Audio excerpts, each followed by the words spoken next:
US President Donald Trump thought that tariff threats would force nations to be subservient to him. But even while attempting to establish hegemony in a growing multipolar world, all Trump has done is moved its allies and partners closer to its competitor and an emerging power, China. Following Trump's threats to acquire Greenland and after delivering a speech demeaning Europe at World Economic Forum in Davos, European leaders are gradually realizing that US, once their most trusted ally, could not be trusted anymore. This has prompted leaders of many European nations to turn eastwards. The UK and the US president are now engaged in a bitter war of words. Trump claimed NATO forces stayed a little back from the front lines in Afghanistan, prompting an immediate response from UK, slamming Trump for diminishing the role of NATO troops in Afghanistan. The UK also firmly protested against Trump's threats on Greenland, which resulted in Trump levying tariff on UK, an act later withdrawn. The UK also defended its decision to give Chagos to Mauritius, abiding by the ruling of the International Court after Trump called it an act of great stupidity.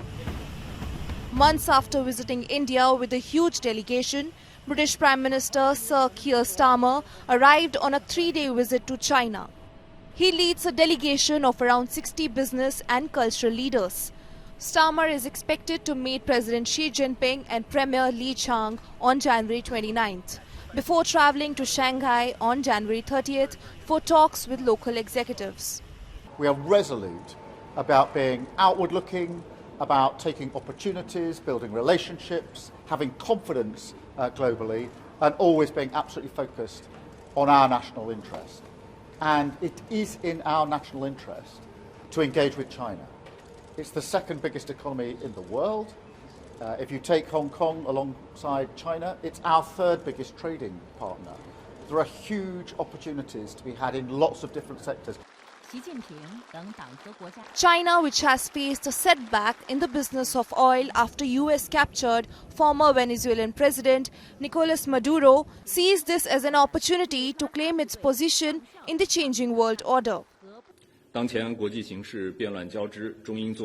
the backdrop of a complex and volatile international situation, enhanced communication and cooperation between China and the UK, both permanent members of UN Security Council, serve the common interests of the two people and are conducive to promoting world peace, stability and development. China stands ready to take this visit as an opportunity to enhance political mutual trust with the UK, deepen practical cooperation, jointly open a new chapter in the sound and stable development of China-UK relations, and work together to make due efforts and contributions to world peace, security and stability.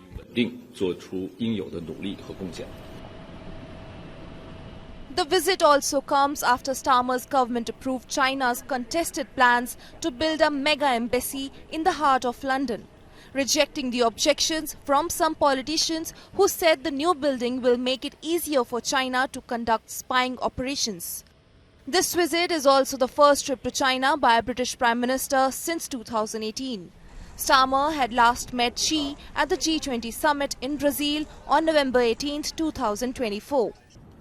When asked if he would raise human rights issue with China on Uyghur population, Downing Street replied that the Prime Minister would raise challenging issues where interests and values differ. China has also been criticized for its treatment of Jimmy Lai, the Hong Kong pro-democracy media tycoon, who is facing a life sentence in prison. But Keir Starmer is not the only leader to visit China. Several other world leaders have already visited China to forge and expand their business relations.